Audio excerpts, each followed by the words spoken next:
तो प्यारे बच्चों, मोस्ट वेलकम है आप सभी का केसर की कक्षा में। और आज मैं आपके सामने क्लास 10th की बहुत ही इजी और इम्पॉर्टेंट एक्सरसाइज जिसका नाम है समांतर श्रेणी, यानी जिसे हम इंग्लिश में अर्थमेटिक प्रोग्रेशन के नाम से जानते हैं, कि कुछ बहुत इंपॉर्टेंट क्वेश्चंस करवाने जा रही हूँ जो बोर्ड एग्ज़ाम में 4 या 5 नंबर के क्वेश्चन में आ जाते हैं, 4 या 5 नंबर में। ठीक है जी। और मेरी पूरी कोशिश यही रहेगी कि ये मैं आपको बहुत ही सरल माध्यम और इजी मेथड में समझाने की कोशिश करूँगी। तो हमारे साथ बने रहिएगा। जैसे कि आपको दिख रहा है हमें क्वेश्चन में कि हमें AP यानी 2 7 12 का हमें 10वां पद याद करना है। क्या याद करना है? Find the 10th term of the AP 2 7 and 12। ठीक है जी। अब देखो, हमें एक बात हमेशा ध्यान रखनी है कि इसमें AP दे रखा है। तो AP का मतलब क्या होता है प्यारे बच्चों? AP का मतलब होता है कि नंबर की जो श्रेणी दे रखी है ना, समांतर श्रेणी का मतलब होता है इन श्रेणी नंबरों की श्रेणी में अंतर का समान होना, इनके बीच में अंतर का समान होना समांतर श्रेणी कहलाता है। यानी ये नंबर जो सीक्वेंस से दे रखे हैं, इनके बीच में जो डिस्टेंस है ना, वो इक्वल डिस्टेंस पे है ये। तो क्या है? ये समांतर श्रेणी यानी अर्थमेटिक प्रोग्रेशन है। ठीक है जी। आई होप आपको पता चल गया होगा समांतर श्रेणी किसे बोलते हैं। तो क्या बोलोगे भाई? जिनके बीच में, जिन नंबरों की श्रेणियों के बीच में जब अंतर समान होता है ना, इक्वल होता है, तो वो हमारी समांतर श्रेणी कहलाती हैं। अब हमें क्या करना है? हमें 10वां पद याद करना है कि 10वां पद कौन सा होगा। तो 10वां पद याद करने के लिए प्यारे बच्चों, एग्ज़ाम में हमेशा एक बात याद रखना कि हमें 2 चीज़ें बहुत ज़्यादा इंपॉर्टेंट होती है समांतर श्रेणी निकालने के लिए। एक हमारा प्रथम पद, दूसरा हमारा सार्वंतर। तो वो प्रथम पद और सार्वंतर कैसे निकालते हैं भाई? हमें ये पता है कि जो ये पहला वाला जो नंबर होता है ना, इसको तो मान लेते हैं हम A1। क्या मान लेंगे? A1। दूसरे वाले नंबर को मान लेंगे A2। तीसरे वाले को मान लेंगे A3। कोई आगे टर्म होता तो वो A4 होता। अभी नहीं है तो जितना दे रखा है हम उतना ही लिखेंगे। 10वां पद है भाई, पेपर में वा पद के आगे कोई सा भी नंबर दे रखा होगा ना, उसे क्या करना है? वा पद वाले को N मान लेना है। क्या मान लेना है? N मान लेना है। अब चलो देने लगाते हुए क्वेश्चन को स्टार्ट करते हैं। जैसे कि हमें पता है कि हमारा प्रथम पद कौन सा है भाई, हमें प्रथम पद पता चल गया। इसका प्रथम पद यानी कि ए कितना दे रखा है भाई? ए दे रखा है यहाँ पे हमें 2 दे रखा है ना, ये पहला वाला पद। चलो भाई, प्रथम पद पता चल गया। दूसरी इंपॉर्टेंट चीज़ क्या थी? सार्वंतर। सार्वंतर को हम D से डिनोट करते हैं, तो हम यहाँ पे लिखेंगे सार्वंतर। सार्वंतर का मतलब होता है इनके बीच में जो अंतर है ना, वो समान है। जैसे 2 और 7 के बीच में कितने का अंतर है भाई? 2 और 7 के बीच में है, 2 में 5 ऐड कर दोगे तो 7 आ जाएगा। 7 में और 5 ऐड कर दोगे तो कितना है ना, तो कितना है? 5 का डिस्टेंस है। आगे 5 और ऐड कर लेते तो 17 आ जाता है ना। तो लेकिन सार्वंतर निकालने का तरीका, फॉर्मूला ये होता है कि क्या करते हैं हम? A2 माइनस A1 यानी दूसरे वाले पद में से, पिछले वाले पद में से आगे वाले पद को माइनस कर लेते हैं। A2 minus A1। ठीक है जी। A2 की वैल्यू कितनी दे रखी है? A2 की वैल्यू दे रखी है हमारे पास यहाँ पे कितनी दे रखी है? 7 दे रखी है। क्या करना है? माइनस करना है A1। तो A1 की वैल्यू कितनी दे रखी है? A1 की वैल्यू दे रखी है 2, तो यहाँ पे लिखेंगे हम 2। 7 में से माइनस कर लेंगे 2 तो कितना आ जाएगा? 5 आ जाएगा। देखो 5 का डिस्टेंस आ रहा है, यानी डिफरेंस आ रहा है ना। तो D हमारे पास क्या मिल गया? 5 मिल गया। N हमें दे ही रखा है, तो N कितना है हमारे पास? N है हमारे पास यहाँ पे 10 दे रखा है ना, 10 दे रखा है ना। अब प्यारे बच्चों, हमें सारी चीज़ें मिल गई, बस हमें क्या करना है? एक छोटा सा फार्मूला अप्लाई, छोटा सा फार्मूला लिखना है, और जितनी भी हमें लिखा है ना, इसको उसमें फार्मूले पे अप्लाई कर देना है। बहुत सिंपल है। और फार्मूले के मार्क्स होते हैं, फार्मूले को बिल्कुल भी स्किप नहीं करना, छोड़ना नहीं है, लिख कर आना है, क्योंकि इसके भी नंबर ज़रूर मिलते हैं। तो हमारा फार्मूला क्या है? तो हमारा फार्मूला ये है कि AN is equal to A plus N minus का 1 और इंटू में D। ठीक है जी। ये छोटा सा फार्मूला है, इसको ज़रूर लिख कर आना, क्योंकि फार्मूले के नंबर प्यारे बच्चों ज़रूर मिलते हैं।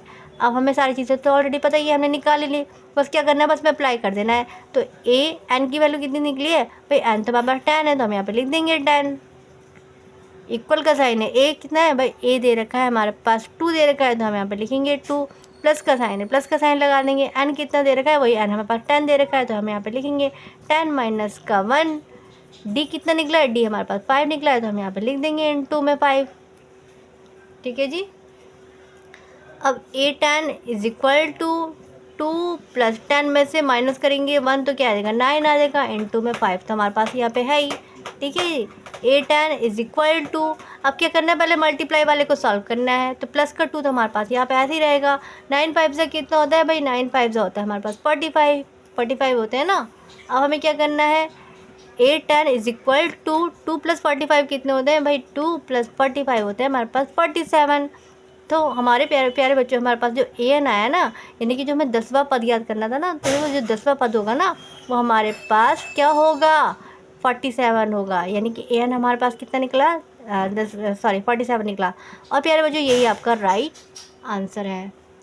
तो प्यारे बच्चों, वीडियो कैसी लगी? वीडियो अच्छी लगी हो तो वीडियो को लाइक करना, और अगर चैनल पे नए आए हो तो चैनल को सब्सक्राइब करना ना भूलिएगा। तो चलिए देर न लगाते हुए सेकंड क्वेश्चन को भी स्टार्ट करते हैं, जो कि बहुत ज़्यादा इंपॉर्टेंट क्वेश्चन है। इनको बिल्कुल भी मत छोड़िएगा, क्वेश्चन बहुत ज़्यादा ईजी है। तो प्यारे बच्चों, जैसे कि यहाँ पे सेकंड क्वेश्चन दे रखा है कि हमें AP यानी 21, 18, 15 का हमें ये बताना है कि कौन सा पद माइनस का 81 है।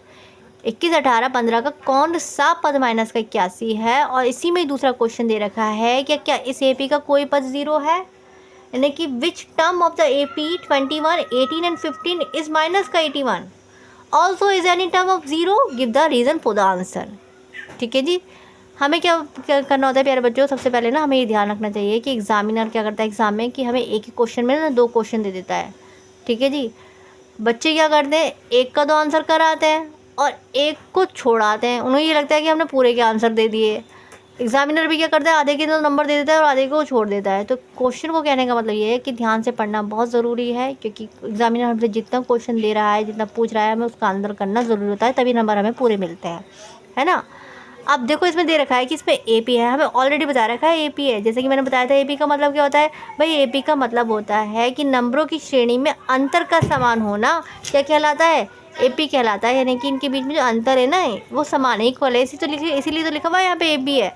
अब हमें क्या करना है, कौन सा पद माइनस का 80 है, 81 है, 81 है, कौन सा पद आ जाएगा ना, जब पेपर में कौन सा पद के आगे कोई भी नंबर आ जाएगा ना, तो उस वाले पद को क्या मान लोगे आप?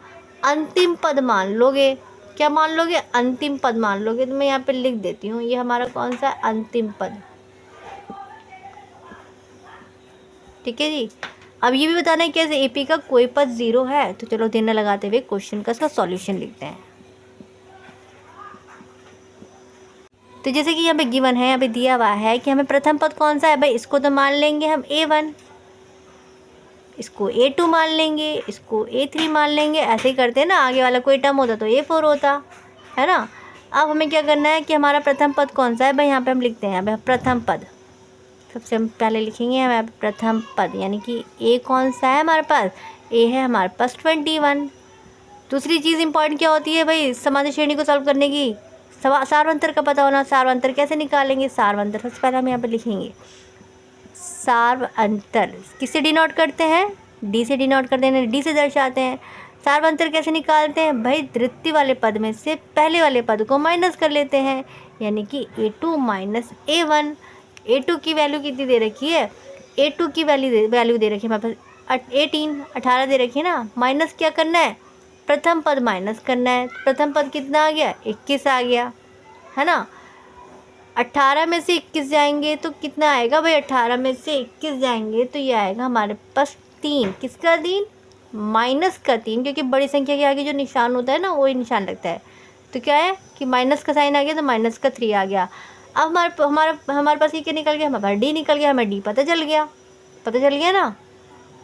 अब हमें अंतिम पद कितना दे रखा है? अंतिम पद यानी कि अंतिम यहाँ पे लिखेंगे हम अंतिम पद। अंतिम पद का मतलब होता है an कितना दे रखा है? an दे रखा है हमारे पास कितना? माइनस का 81। ठीक है जी। हमें क्या ज्ञात करना है? हमें n निकालना है। अब हमें n निकालना है ना, उसके बाद क्या करते हैं? उसके बाद हमारे पास सारी चीज़ें हमें पता चली गई हैं। क्या करना है? हमें फार्मूला अप्लाई करना है। तो फार्मूला कौन सा था भाई? फार्मूला था वेरी सिंपल था, an is equal to a plus n minus का 1 और इंटू में D। ये फार्मूला था ना। अब प्यारे बच्चों, जैसे कि हमने फार्मूला भी लिख दिया और हमने सारी चीज़ें भी निकाल ली। अब क्या करना है? कुछ नहीं करना, बस इन सबको जो निकाला है ना, इस फार्मूले पे अप्लाई कर देना है। वेरी सिंपल, बहुत आसान है, कुछ नहीं है। हमें पता है an है, an यानी अंतिम पद। an कितना दे रखा है भाई? हमें पता है कि अंतिम पद दे रखा है हमारे पास। कितना दे रखा है? माइनस का 81 दे रखा है, तो हम लिख देंगे माइनस का 81। इक्वल का साइन है, इक्वल लगा दो। A यानी प्रथम पद कितना दे रखा है? प्रथम पद दे रखा है हमारे पास 21। 21 है ना हमारा प्रथम पद, तो हम यहाँ पे लिख देंगे 21। प्लस का साइन है, प्लस का लगा दो। n कितना दे रखा है? n तो हमें नहीं दे रखा, क्योंकि n ही तो हमें निकालना है, तो हम यहाँ पे लिख देंगे n माइनस का 1 इंटू में d कितना दे रखा है, d भी हमने निकाल लिया, d कितना है भाई, d तो हमारे पास माइनस का 3 है, तो हम यहाँ पे लिख देंगे माइनस का 3। तो अब क्या है हमारे पास, माइनस का 81 तो हमारे पास है ही यहाँ पे, इक्वल का साइन 21। अब क्या करना होता है प्यारे बच्चों कि ब्रैकेट के अंदर वाली संख्या की और ब्रैकेट के बाहर वाली संख्या की क्या होती है, मल्टीप्लाई होती है। ऐसे ही करते हैं ना, पहले 3 की हम इसमें करेंगे n में, फिर 3 की हम 1 में करेंगे। तो क्या करना है कि प्लस माइनस माइनस हो जाएंगे, प्लस माइनस माइनस हो जाएंगे, 3 की n में करेंगे तो कितना आ जाएगा, 3n हो जाएगा, है ना। फिर माइनस माइनस की 3 1 3 हो जाएगा, ठीक है जी। अब हमारे पास माइनस का 81 तो हमारे पास है ही, इक्वल का साइन है, इक्वल का साइन लगा दो, नंबर को जोड़ लो, सिर्फ नंबर को जोड़ना है। 21 और 3 कितने होते हैं भाई, 21 और 3 होते हैं हमारे पास 24 यानी 24 होते हैं हमारे पास। अब क्या बचा, माइनस का 3n बचा, ठीक है जी। अब आपने क्या करना है कि नंबर को एक साइड कर लेना है, और जो नंबर से जुड़े हुए जो अल्फ़ाबेटिकल वर्ड होते हैं ना उनको एक साइड कर लेना है, यानी चर संख्या एक साइड और अचर संख्या एक साइड। माइनस का 81 तो हमारे पास यहाँ पे है ही, प्लस का 24 बराबर की उधर जाएगा, यानी कि लेफ्ट हैंड साइड पे जाएगा, तो क्या हो जाएगा, माइनस का 24 हो जाएगा, है ना। साइन चेंज हो जाते हैं ना बराबर की उधर जाने पर। इक्वल का साइन है, क्या बचा, माइनस का 3n बचा यहाँ पे, माइनस का 3n बचेगा ना। अब माइनस और माइनस क्या होता है, हमें ये पता है कि माइनस और माइनस तो होते हैं हमारे पास प्लस, लेकिन निशान किसका आता है, माइनस का आता है, ये रूल होता है ना मैथ का। तो माइनस और माइनस तो हो गए प्लस, क्या हो जाएगा, 81 और 24 मिला के हमारे बनते हैं यहाँ पे 105, है ना, माइनस के 105। इक्वल का साइन है, माइनस का 3n है तो माइनस का 3n ऐसे ही रहेगा हमारे पास। n की वैल्यू हमें निकालनी है, तो ये जो 3 से जुड़ा हुआ वर्ड है ना, ये बस इस क्या करना, कुछ नहीं करना, बस उसके बट्टे में लेकर आना है। मल्टीप्लाई में जुड़ा हुआ वर्ड बराबर के उधर जाके क्या हो जाता है, डिवाइड में हो जाता है ना। तो क्या करना है कि माइनस का 105 और ये जो माइनस का 3 है इसके बट्टे में आ जाएगा, और यहाँ पे हमारी n की वैल्यू निकल जाएगी। जब हम इसको काटेंगे तो हमें ये पता है कि माइनस से तो माइनस कैंसिल हो जाएंगे, कि 3 के टेबल में कितनी बार हो जाएगा, 3 के टेबल से चला जाएगा, ये पूरा जा रहा है, 3 1 3 और 3 3 9 और ये 3 5 15, यानी n की वैल्यू प्यारे बच्चों हमारे पास क्या निकल कर आ जाएगी, 35। और ये n हमें याद करना, तो n की वैल्यू कितनी निकल आई, 35 निकल आई प्यारे बच्चों, यही हमारा राइट आंसर है। तो प्यारे बच्चों वीडियो कैसी लगी हमें कमेंट सेक्शन में ज़रूर बताना, और अगर चैनल पर नया आया हो तो चैनल को सब्सक्राइब करना ना भूलिएगा। मिलते हैं अपनी फिर से एक नई इंपॉर्टेंट वीडियोज़ के साथ, तब तक के लिए bye bye and take care.